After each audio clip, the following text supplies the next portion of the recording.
আগামী নির্বাচনে দেশের অধিকাংশ জনগণের সমর্থন ধানের শীষ তথা বিএনপি পাবে।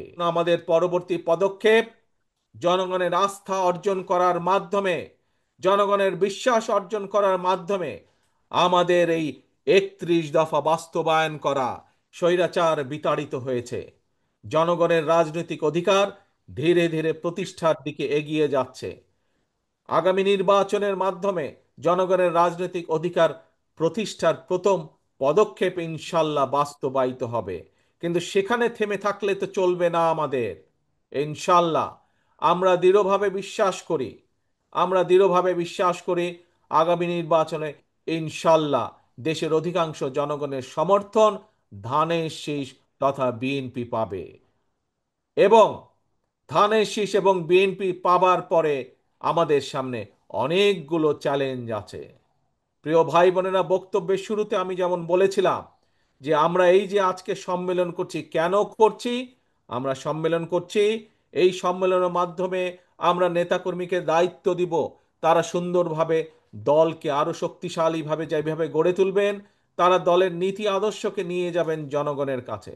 প্রিয় ভাই বোনেরা, ঠিক আগামী নির্বাচনে ইনশাল্লাহ জনগণের সমর্থনে সরকার গঠনে আমরা সক্ষম হলে আমাদেরকে এই দেশকে গড়তে হবে। একটু আগেই আমি বলেছি, স্বৈরাচার এই দেশের শিক্ষা ব্যবস্থাকে ধ্বংস করে দিয়েছে, স্বৈরাচার এই দেশের বিচার ব্যবস্থাকে ধ্বংস করে দিয়েছে, আইন শৃঙ্খলা বাহিনীকে ধ্বংস করে দিয়েছে, অর্থনৈতিক ব্যবস্থাকে ধ্বংস করে দিয়েছে, স্বাস্থ্য ব্যবস্থাকে ধ্বংস করে দিয়েছে। প্রত্যেকটি ব্যবস্থাকে তারা ধ্বংস করে দিয়েছিল তাদের নিজেদের স্বার্থে।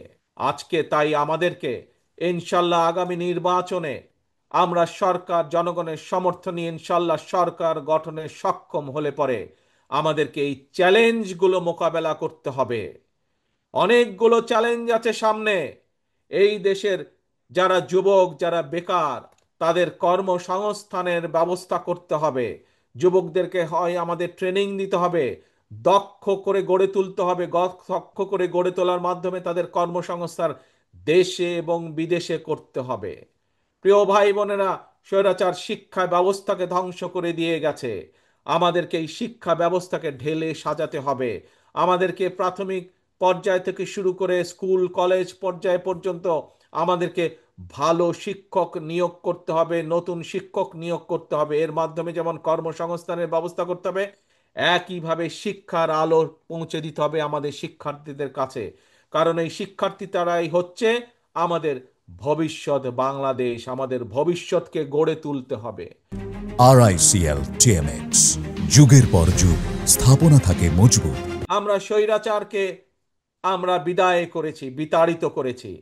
আমরা দেশের মানুষের সামনে সংস্কার প্রস্তাব দিয়েছি দেশকে পুনর্গঠন করার জন্য, দেশকে এগিয়ে নিয়ে যাওয়ার জন্য, দেশের মানুষের জীবন ব্যবস্থা ভালো করার জন্য।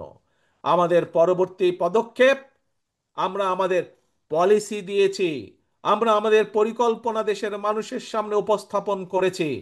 এখন আমাদের পরবর্তী পদক্ষেপ জনগণের আস্থা অর্জন করার মাধ্যমে, জনগণের বিশ্বাস অর্জন করার মাধ্যমে আমাদের এই ৩১ দফা বাস্তবায়ন করা।